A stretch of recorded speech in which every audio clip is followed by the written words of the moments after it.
Through faith, we do not void the law. Through grace, we do not void the law. If anything, we establish the law. Nehemiah had to patch out the jaw. Through faith, we do not void the law. Through grace, we do not void the law. If anything, we establish the law. Nehemiah had to patch out the jaw. Through faith, we do not void the law. Through grace, we do not void the law. If anything, we establish the law. Nehemiah had to patch out the jaw.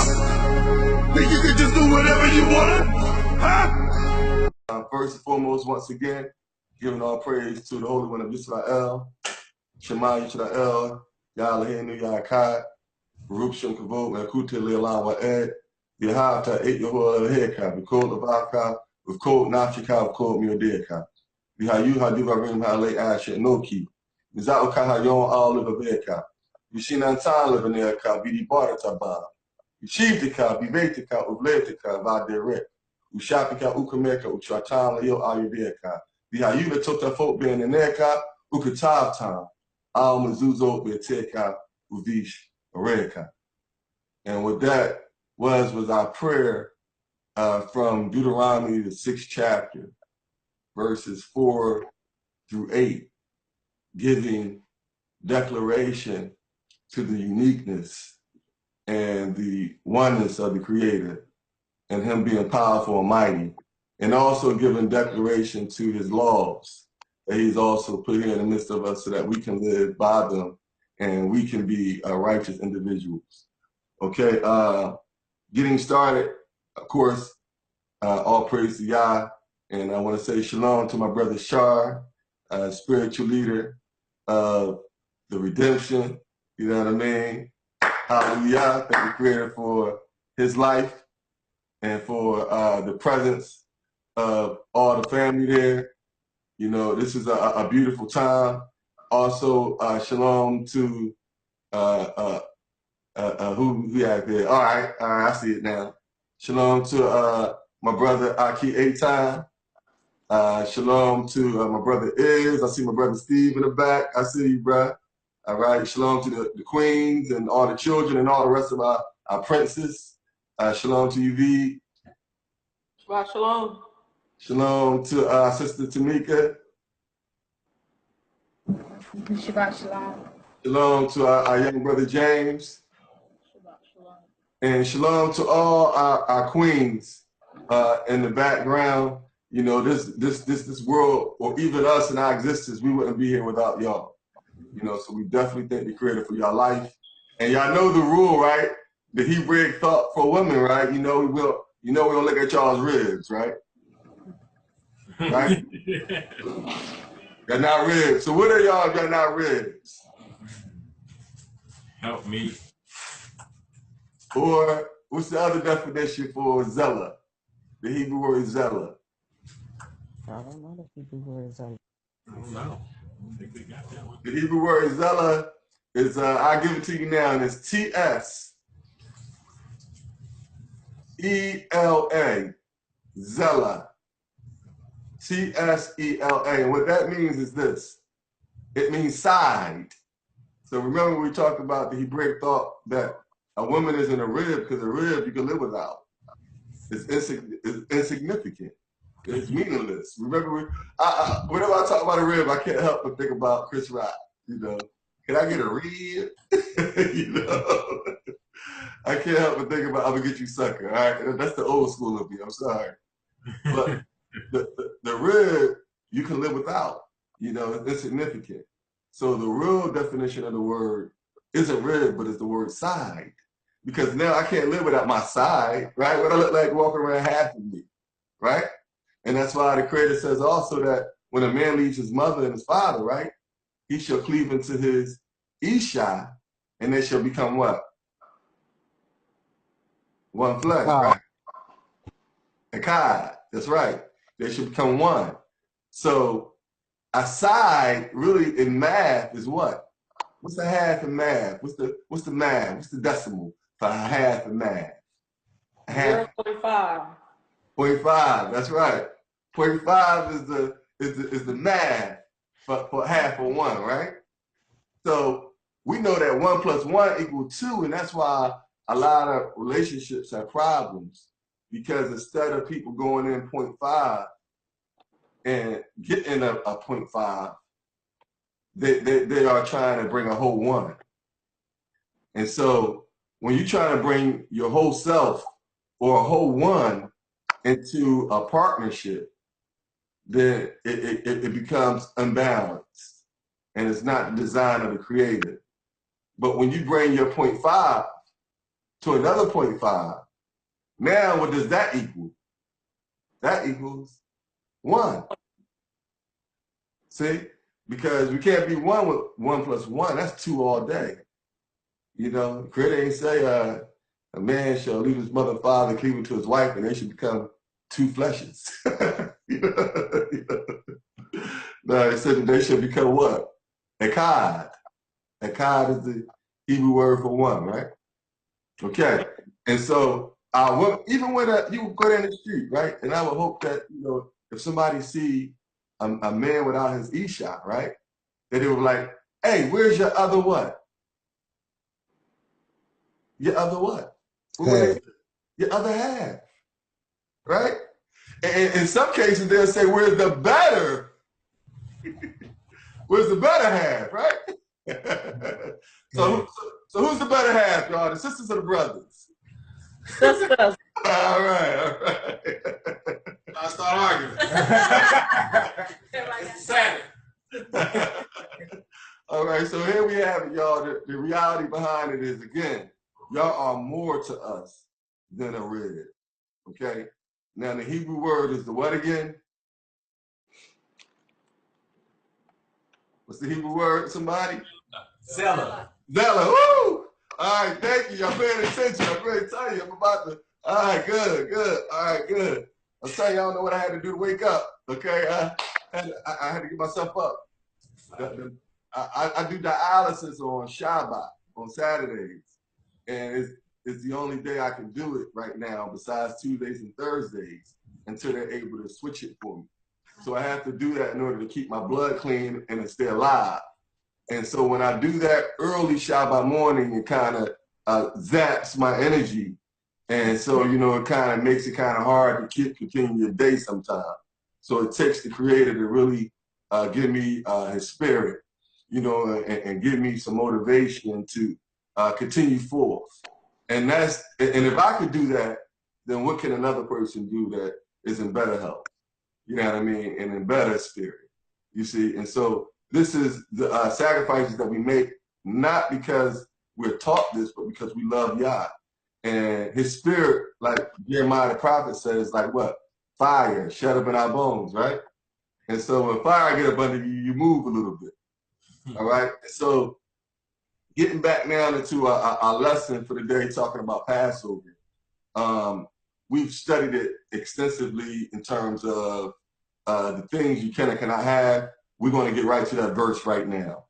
Exodus, the 12th chapter, verse 15. We're going to jump right into this. And while you're doing that, what I'm going to do is I'm going to try to find my list of things we can and cannot have, so that way we can talk about those things too. And I think I can do a little screen sharing, so that's kind of good too. All right, let's see here. So I'm going to try to pull my list up as well. So while somebody's pulling that scripture out, I'm going to need also one of my brothers to pull up the Hebrew. Okay? If it's not one of my brothers, one of my sisters pulling up the Hebrew. Y'all all got Hebrew class, right? How long y'all been in Hebrew class now? Since September. All right, and shout out to our brother Netanyahu, who's been doing a great job. So, you know, y'all skilled and y'all ready now. That's been quite a few months, right?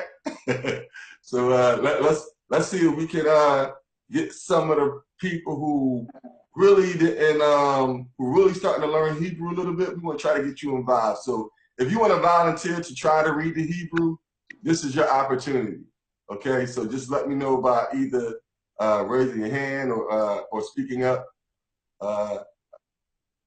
And letting us get my attention, so that way I can give you that opportunity to read the Hebrew. It's a beautiful thing to read our language. And for those of you interested in Hebrew class, make sure you get with myself or with Shar, Takaya, or with Aki, Aton, or any of the brothers or sisters attending class, and they can give you the information as to when the class is. And I believe the class is free, right? Okay. All right. Well, it ain't too free because believe me, Dr. Yahoo's he's gonna get some favors from me later on. Believe me. but yeah, it's free, and it's coming from our brother's heart. And it's nothing like learning from somebody that teaches for free, and they get their reward from the Creator. All right. It's nothing like that. So make sure you get the information from that class. And Dr. Yahoo is an excellent teacher as well. All right. So if you just starting to learn to read Hebrew, this is a good opportunity for you. We're not going to hold it against you. We're going to help you with the words if you stumble or can't get it all the way through. We got plenty of brothers here that can read it, that can help you with the words. So can we get a volunteer to, excuse me, can we get a volunteer to read Exodus, the 12th chapter, verse 15 in English, and then we're going to get a volunteer to read it in Hebrew. Okay, anybody, first of all, anyone that's just starting to learn and read that would like to give that a chance? Or you just, anybody got some heart? Talking about in Hebrew? Come on, there. I just got done watching the movie Black Panthers. Where the heart at? Come on now. Come on. You talking about in English or Hebrew? Hebrew. I tried. All right, we got Shah. Who that, Shah? Yeah. All right, Shah, now, man, you one of the experts, bro. We try to get somebody that's fresh out the box. Oh, okay. Anybody fresh out the box, just starting to learn to read. If not, then we got Shah on deck. Nobody want to try. Oh, look at Shah. I tell you, man. Don't worry, we're gonna take a lot of y'all to see the wizard very soon. We're gonna get some heart from the wizard very soon. All right, let's see. So Shar, you got it in Hebrew, okay? After whoever our English volunteer is. So who's gonna read our English for us? I like either one of our sisters or the children. Anybody like to volunteer? I'll read it. All right, there you go. There we go. Our sister Tamika's gonna read our English for us. And I hope I ain't overlook anybody that said something because I heard some mumbling before she spoke up. So I hope I ain't overlook anybody. I don't want to do that. Believe me, you overlook people, you're going to get beat up. Believe me, and I don't want to get beat up. Nah, I didn't overlook anybody. All right, good. All right, so Sister Tamika, you're going to read us in English. And Shar Takaya is going to read our Hebrew for us. All right? And everyone else is going to kind of really just ask the Creator as they read to open up our minds so that we can understand, so that He can give us wisdom, knowledge, and understanding, because all those things come from the Most High. Ready? Yes. 7 days shall ye eat unleavened bread. Even the first day ye shall put away leaven out of your houses. For whosoever eateth leavened bread from the first day until the 7th day, that soul shall be cut off from Israel. Very good, very good. And so, Sister Tamika, with that, look at that verse real quick for me, right? And James, you can help out your imam. All right, you can help the mom out. All right. In that verse, how many times do you see the word leaven?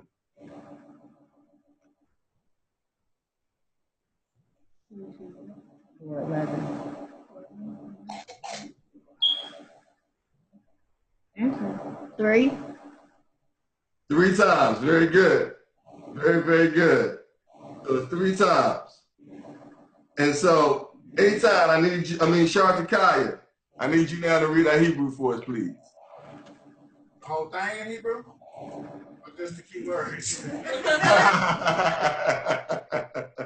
That's a lot too. If you want to do it all the way, we can do it all the way. I ain't scared, but if you want to do the key word. Hey, Sean, you said, hey, Sean, Sean, like, the whole thing? I just clicked on it and looked at it, because you thought you was gonna have to read only 4 words, huh? For about 4 seconds.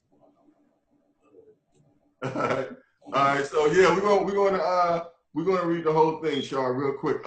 Matter of fact, yeah, we're gonna read the whole thing, but we are gonna focus on those key words, which are 11. But we wanna read the whole thing, and I got you busy.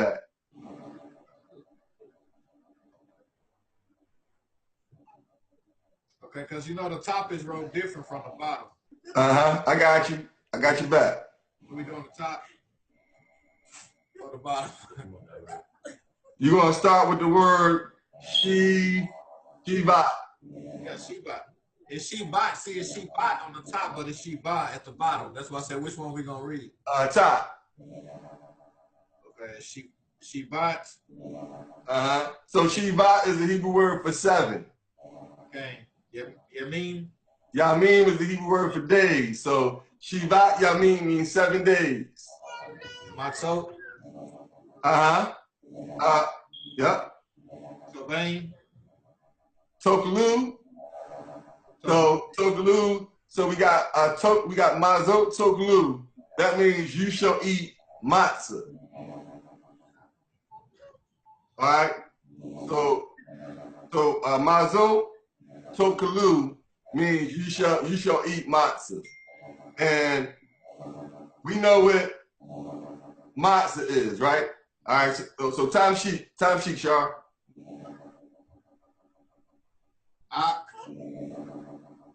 Yep. Meaning even or only. Bayom. Gang. Arishon. That's right. Bayom Harishon. Bayom Harishon means in the first day. Right? That's how we say Sunday in Hebrew, y'all. Yom Rishon. Yom Rishon means first day. First day.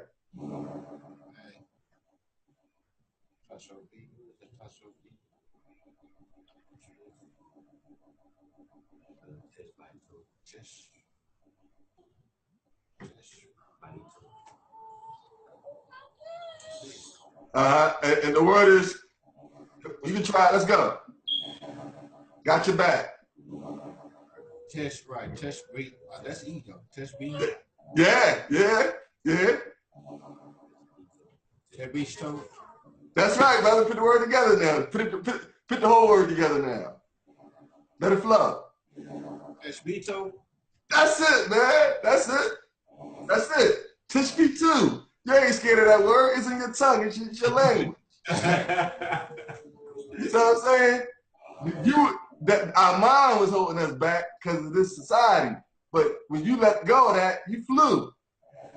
All right, so Tishbitu meaning you shall remove away. Okay? Seor. Now, Seor is the second word that was mentioned for leaven. The first word was the word matzah. They use matzah for unleavened. Now they use the Seor for the other word that means leaven. So we got Tishbitu, Seor, meaning we shall remove Seor. Now, what's the next word?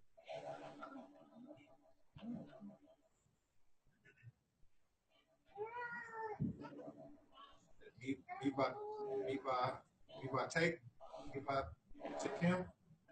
Flow it, baby, flow it. Me take him.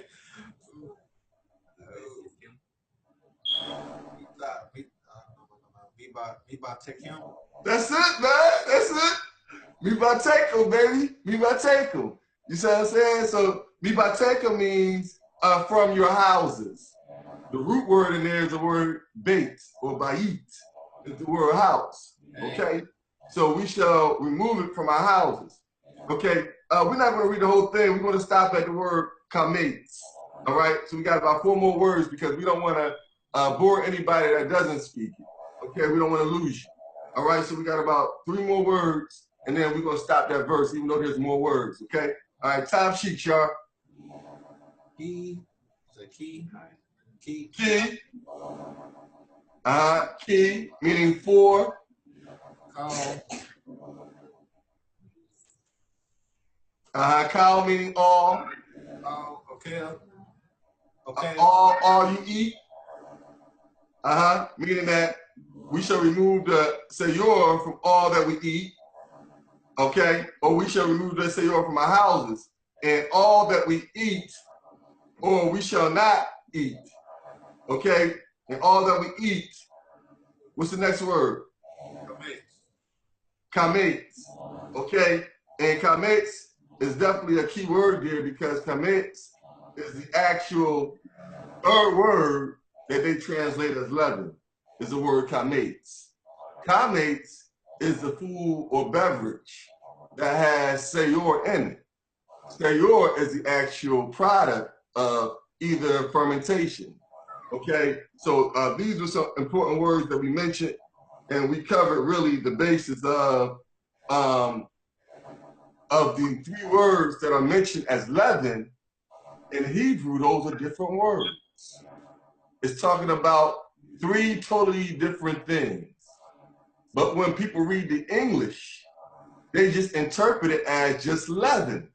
So what do people try to get rid of out of their houses for Passover? Nothing but leaven. Okay, and sometimes they don't even know what leaven is.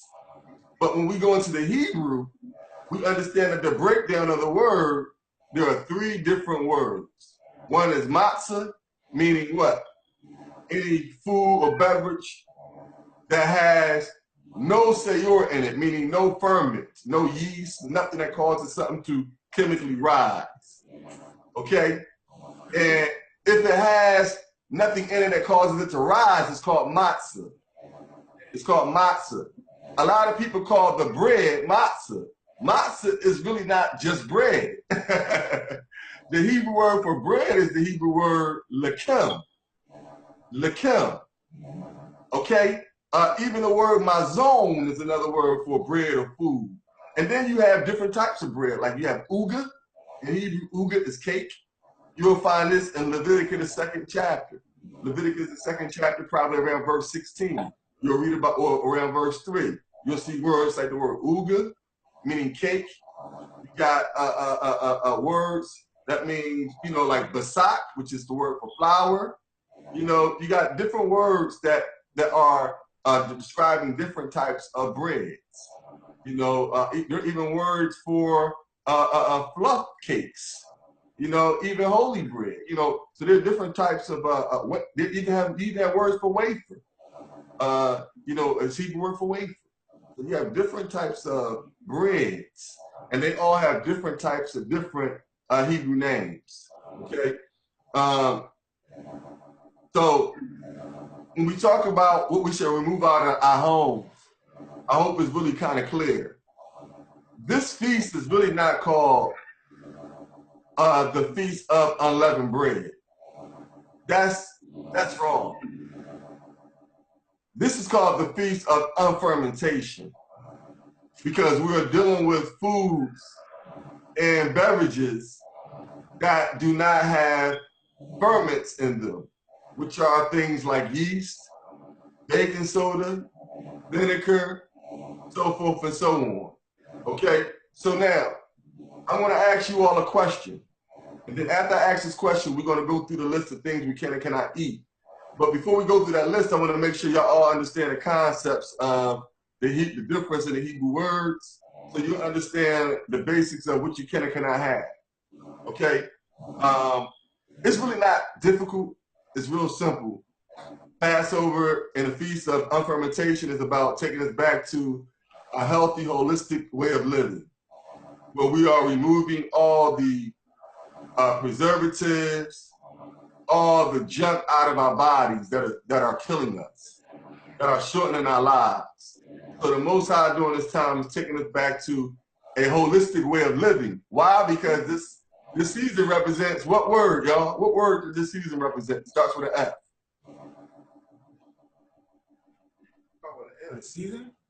What word starts with an F that this season represents? This feast represents? Passover represents this one word that starts with an F. What happened to us coming out of Egypt? We got our what? Freedom? Our freedom. That's right, 8 times. We got our freedom. And whoever else said it, we got our freedom. And so this season represents our freedom. So when we are changing our diets during this time, guess who's experiencing some freedom? Your body. Your body and your mind is experiencing a little bit of freedom during this time because you're going back to sort of a holistic way of eating and living, okay? And so the first thing that the Creator says that we shall eat for 7 days is the word matzah. So I'm going to make this very, very, very, very, very, very clear, all right? Do not go to the store and buy matzah. We are boycotting boxed matzah this year. Hey. We're making our own. All right. So anybody that needs a recipe for matzah, let me know. I'll make my own. My family makes their own. And I'm sure some other people in here make their own. We can share recipes. That's what we're going to do with our group threads. Share matzah recipes. Share Passover recipes. Because we need to come up with exciting ways of making Passover food taste good. Because we can't use those preservatives and that junk that we generally eat. Okay?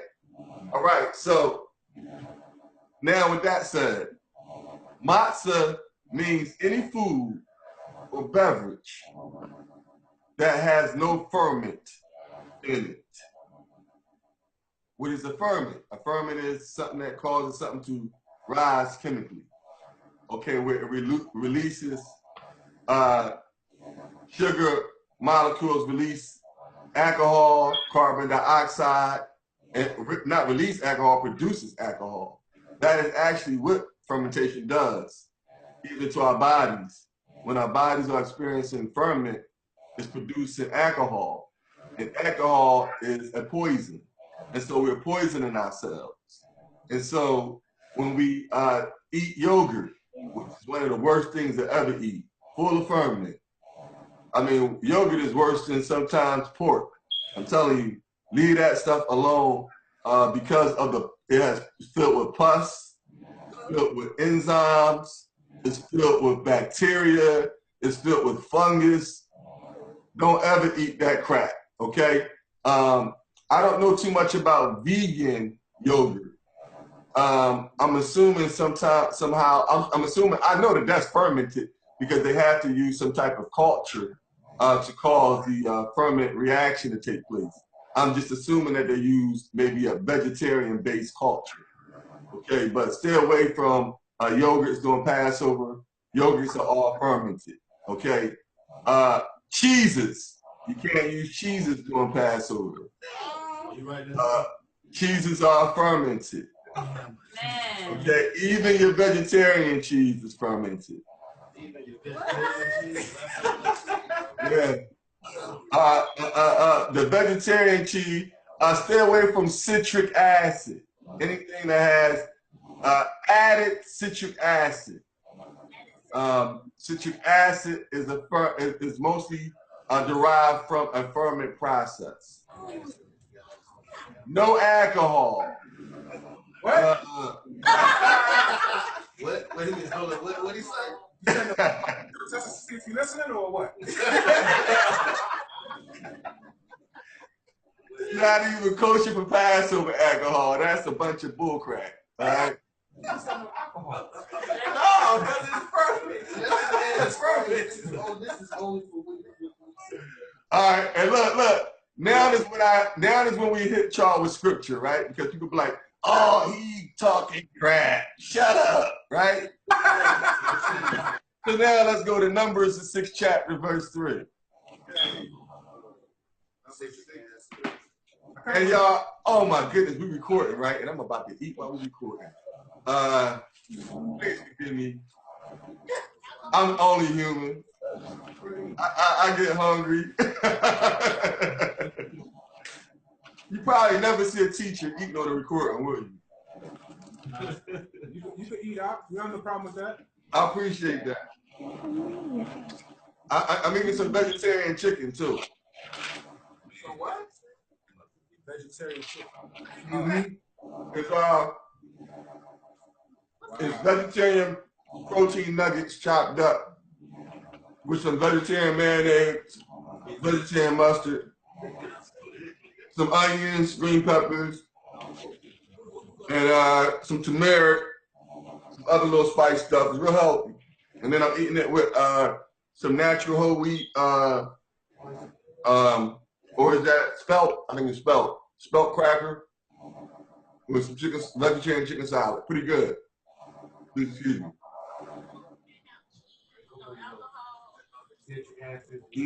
So no alcohol. Now they got kosher for Passover alcohol, right? Kosher wine? Yep. They got kosher wine, but it's a bunch of crap. Let me tell you why. There's no such thing as alcohol that doesn't go through a fermentation process. The whole point of creating that alcohol is to make people feel good. So this is what alcohol does.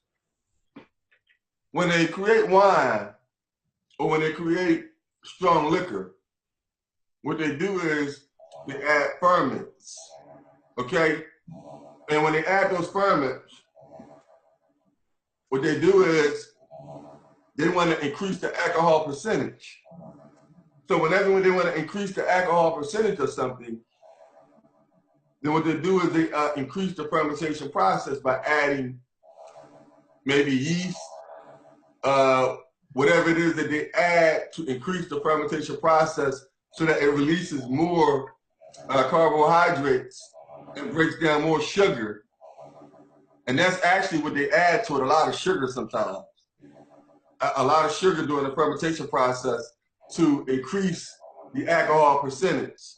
So if you look at the bottle of any alcohol beverage, you will see that it has like alcohol percentages on it. And it probably say what, like 5 proof, 10 proof. I don't know what some of y'all drinking today. Some of y'all probably drinking 100 proof, I ain't sure. So, so they have different proofs, and the proofs are based upon the amount or the volume of alcohol that has been released or presented in the whole fermentation process. Now, there are 2 different types of fermentation processes. You have a natural one and you have an unnatural one, okay? A natural one is still what we want to avoid from during Passover or during the feast, because even the natural process, the Creator ain't say, okay, any natural fermentation can stay around. So even if it's a natural fermentation, you have to get rid of those things. So this feast isn't about having something rot and sticking around when it's a new year. This new year represents what? Newness, right? Now, why is this our new year? Let's talk about that real quick, and then I'm gonna go back to the alcohol and things we cannot have. Or let me just finish this point out of things we cannot have, because it's a long list and we gotta get through this. And if we can't have some time, then I'll talk about the new year. So the releasing of alcohol is a fermentation process, and we want to stay away from things that have added alcohol, that are ferments, that have yeast. Any of you use Times and Main's toothpaste? I used to. Okay, well, Times and Main's toothpaste is a vegetarian toothpaste or like a natural holistic toothpaste, but you can't even use that during Passover because it has something called xanthan gum in it. Let me spell this for you. Xan.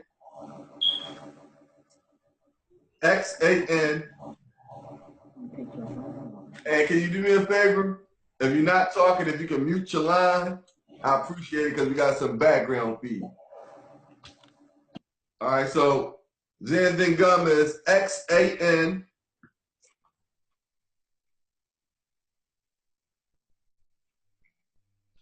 THAM.